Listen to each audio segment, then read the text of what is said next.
about any of it. The president said that you should resign and the vice president said you should be held accountable for your views. Can you respond to that? No, thank you. Ilhan Omar, a name synonymous with breaking barriers and igniting debates, is now at the heart of a political storm that could redefine the boundaries of American democracy. Recent developments have seen calls for her deportation, not from fringe elements, but from sitting members of Congress. This unprecedented move raises critical questions. Can a naturalized U.S. citizen and elected representative be deported? What are the implications for the fabric of American society? Stay with us as we unravel this complex and controversial issue. The controversy erupted when Representative Brandon Gill, a freshman Republican congressman from Texas, initiated a campaign advocating for the deportation of Representative Ilhan Omar, a Democrat from Minnesota. Gill's campaign included a fundraising email titled, "Petition, Deport Ilhan Omar," asserting that the United States would be better off if she were sent back to Somalia, her country of birth. This Wednesday tweet where she said to Trump, "You have trafficked in hate your whole life against Jews, Muslims, indigenous, immigrants, black people, and more. I learned from people impacted by my words. When will you?" Omar took strong exception. This morning you said the president trafficked. What is wrong with you? Question about your tweet. You had a tweet saying the president trafficked in hate. Yes, I tweeted. There's a response. You can run that and have a nice day. Why can't you explain more what you meant to say? The other issue is on female genital mutilation and cutting. The Detroit case that actually, where the federal government lost the case because the law. He accused Omar of facilitating a full-scale invasion by advising Somali immigrants on their legal rights, labeling her actions as treasonous. In response, Representative Omar, who arrived in the U.S. as a refugee in 1995 and became a citizen in 2000, condemned Gill's remarks as racist and fascist. She emphasized that threatening to deport a legal U.S. citizen and fellow member of Congress over policy disagreements is a dangerous precedent. Omar highlighted her journey from refugee to congresswoman, underscoring the values of resilience and democracy. The notion of deporting a naturalized citizen, especially one— House Republicans are now calling for action against Democratic Congresswoman Ilhan Omar and Omar's fellow so-called squad members. To censor them for the kind of stoking of this anti-Semitism that we're seeing on the rise. Republican Congresswoman Claudia Tenney is one of 3 Republicans moving to censure or officially condemn Congresswoman Omar, Alexandria Ocasio-Cortez, Rashida Tlaib, and Ayanna Pressley. Michael Waltz, a veteran, also sponsored the resolution. I've seen girls' schools get machine gunned with the girls in them and women with acid thrown on their faces.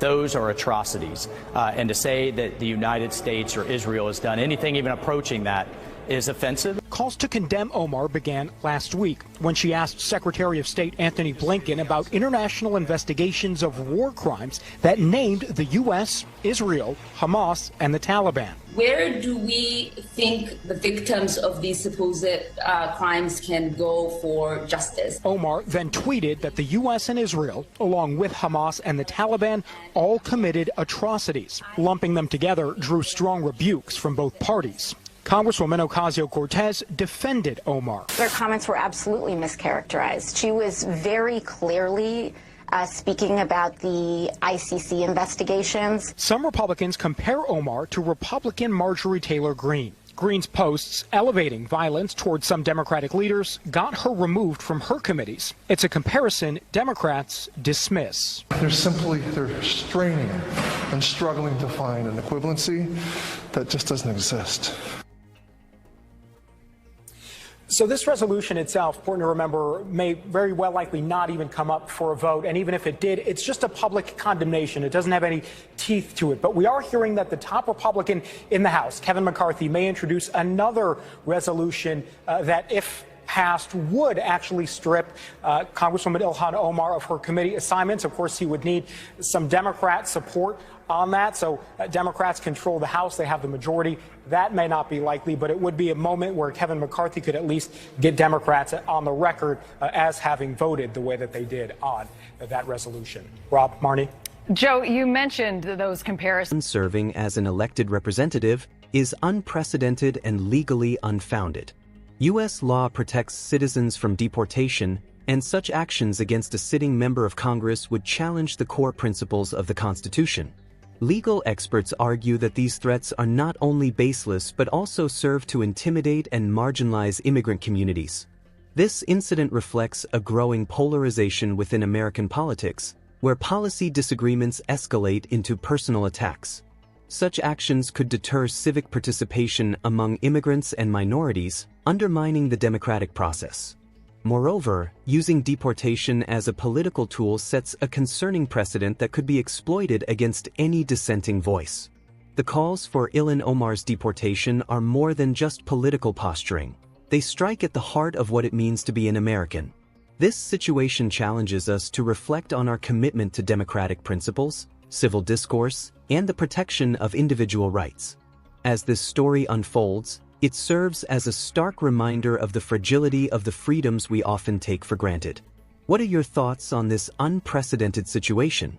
Do you believe political disagreements should lead to such extreme measures? Share your opinions in the comments below. Ilhan Omar, a name synonymous with breaking barriers and igniting debates, is now at the heart of a political storm that could redefine the boundaries of American democracy. Recent developments have seen calls for her deportation, not from fringe elements, but from sitting members of Congress.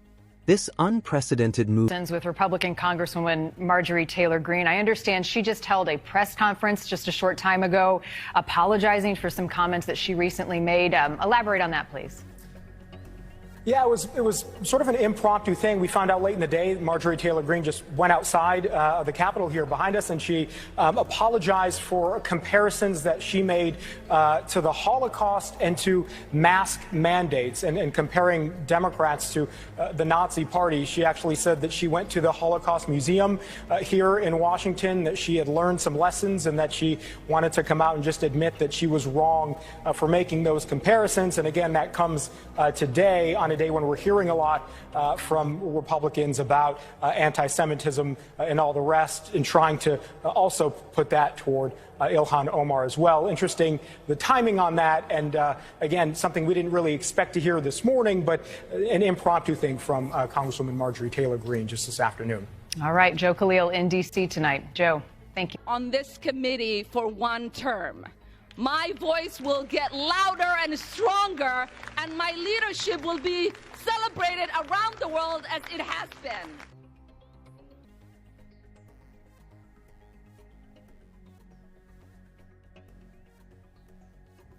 Today's resolution, as it relates to Representative Omar, details 6 statements she made as a sitting member of Congress that under the totality of the circumstances disqualify her from serving on the Committee on Foreign Affairs.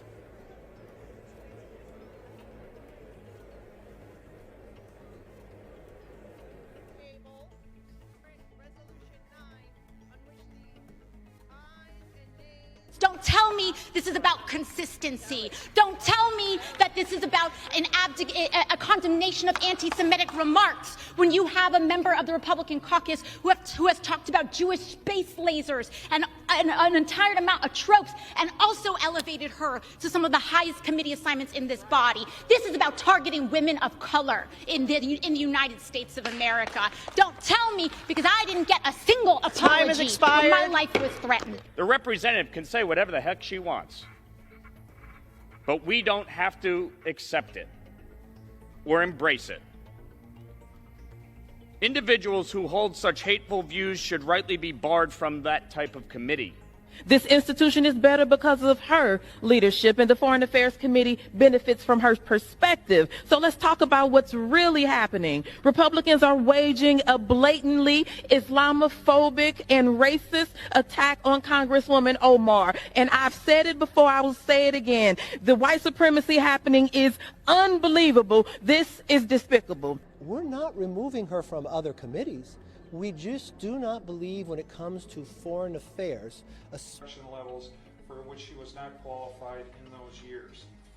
Third, we know that Representative Omar took improper kickbacks from 3 Minnesota colleges in 2017 when she oversaw their state budgets in 2017. Under campaign pressure, she returned those kickbacks in 2018. It is worth checking to see if she reported the kickbacks as income in 2017 or deducted the paybacks as expenses in 2018. 5 grounds for an investigation include corruption in public office and tax evasions on grounds of illegal filing status, improper deductions, concealed income from kickbacks, and improper claims for expenses. We are also aware of Representative Omar's pattern of improper conduct. She has been fined by the Campaign Finance Board for diverting campaign funds for an unpermitted political trip to Orlando. She has been directed to pay back her expenses for uncovered political trips to Boston, New York, Philadelphia, Chicago, Florida, and Washington, D.C. She has been punished for conversion of campaign funds to pay for personal legal and accounting services. She has flouted laws regarding the filing of her personal financial data in a way that distorted the political campaign process. On June 25th, I asked my Congresswoman Angie Craig to launch an investigation into these improprieties. That went nowhere. She said, do it yourself. So on July 23rd, I asked the U.S. House Ethics Committee to investigate Representative Omar. That request is currently being reviewed by the Office of Congressional Ethics. On that same day, I launched omartruth.com in an effort to rally Minnesotans and Americans to help bring political pressure to bring about a congressional investigation. After 2 weeks, we have over 44,000 citizens expressing their strong desire to bring about a full investigation, and the list is growing. I will be adding today's request to the facts available on omartruth.com. Today, I and 9 other representatives are asking the nonpartisan federal and state tax enforcers to open investigations. We are simply asking them to do their jobs.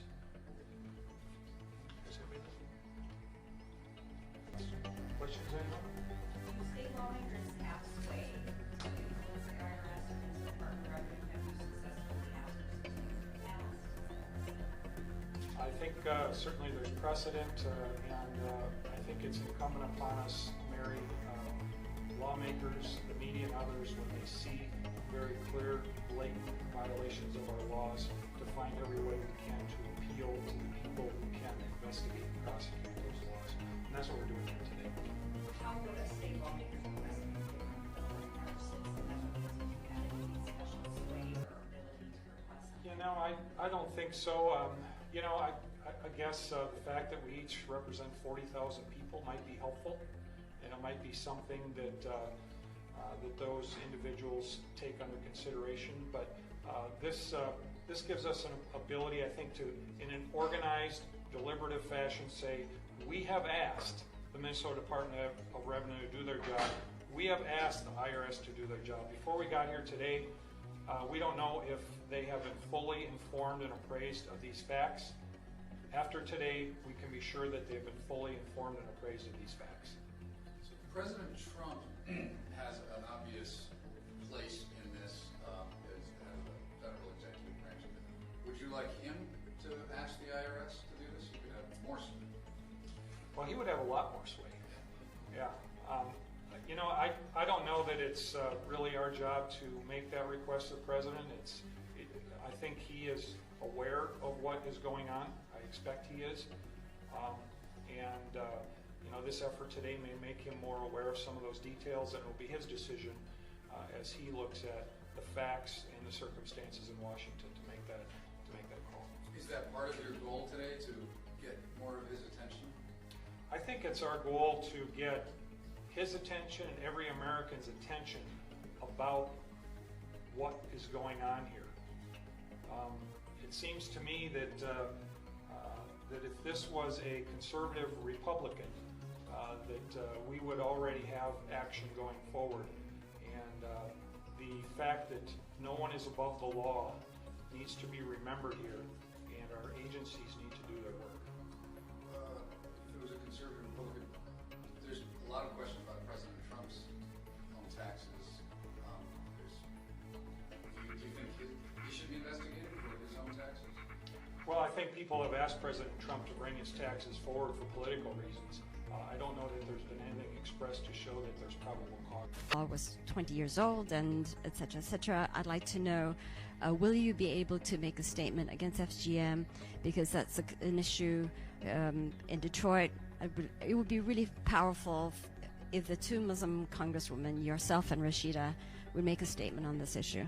Your second question is an appalling question, because I always feel like there are bills that we vote on, bills we sponsor, many statements we put out, and then we're in a panel like this, and the question is posed, could you and Rashida do this?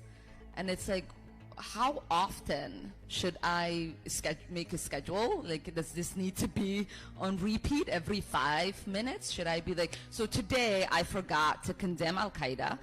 So here's the Al-Qaeda one. Today I forgot to condemn FGM. So here it goes. Today I forgot to condemn Hamas. So here it goes. Today I forgot, you know what I mean? It is a very frustrating question. It comes up. You can look at my record. I voted 4 bills doing exactly what you're asking me to do. I have put out statements upon statements. There's a bill in Congress. There's a resolution that I am the co-author of that I voted out of the Foreign Affairs Committee.